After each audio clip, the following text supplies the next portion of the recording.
I'm Sage. And I'm Sophia. And we're doing our Sprout Project video on litter and littering causing the flooding in our creek.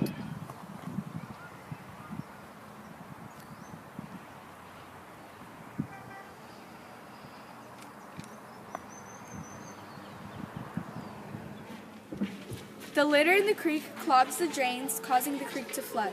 The drain is supposed to prevent the creek from flooding by lowering the water level. But since the litter is clogging the drain, when it rains, the water levels rise above the creek, causing major flooding.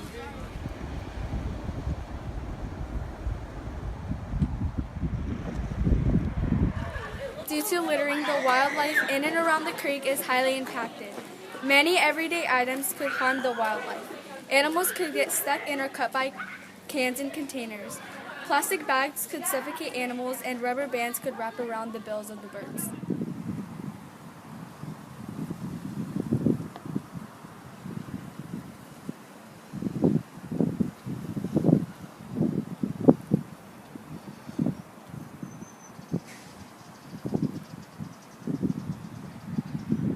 The solution to this problem seems like a simple idea, but will be tough to make happen.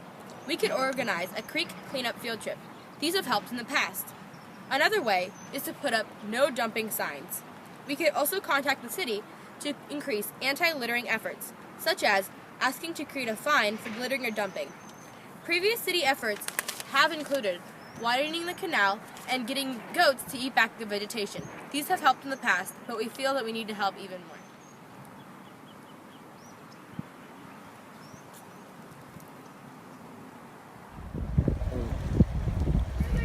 Let's hear some interviews with students that have been affected by the creek flooding. Tell me about your experience when the creek flooded. Well, when we were in second grade, the creek flooded ACA2 and all of the fairgrounds. So we had to head over to Mrs. Dubitsky's room, and we had to stay in there and work, which was really hard because this wasn't our classroom. And we had to wait in there until our parents could pick us up. And I had to be in there for a while because my mom was far away. So I was stuck there doing nothing. And we also had to go to ACA 1 for 3 days out of our school week because of the flooding that happened here. It was weird the time the creek flooded and we had to head over to ACA. Everything was so different there and it was really uncomfortable being surrounded by a bunch of students. I mean, usually school is just canceled, but since the creek was flooded for a couple of days, we had to head over. And let me tell you, we were worried about our school. It was so weird not being able to go there just because the creek was flooding. You know, my experience with the creek has been really bad because, people can't go to school because the school is flooded. And so that's why we need to fix this issue fast and furious. Time is money, and people get longer or shorter summer breaks because of this. So that's why we should fix it.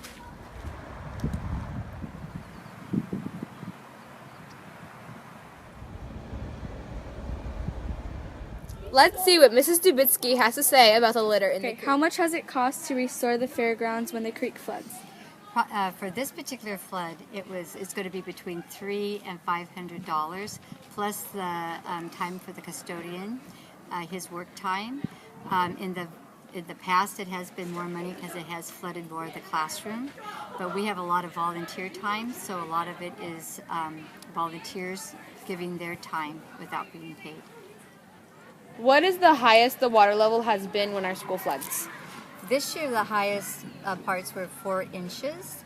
The skating rink, it was between 6 and 8 inches that they flooded. So, and out here in the parking lot, it was probably about 8 inches as well. So what efforts other than the creek cleanups have we done or you know about that have impacted the creek? For positive? Yeah. We keep everything swept and picked up the pine needles and all the litter during lunchtime. All the kids are picking up litter. So that helps with the litter that goes into the creek. Kindergarten always rakes and cleans up their area as well, so they're good helpers. I think that's the biggest part.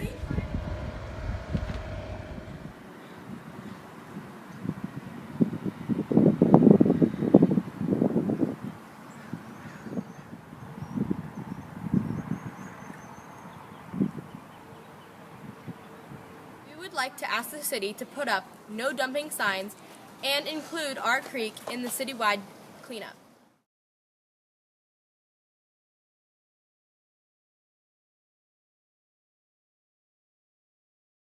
We hope you learned a lot about how littering in the creek impacts the wildlife and the flooding of our school and fairgrounds. Think green!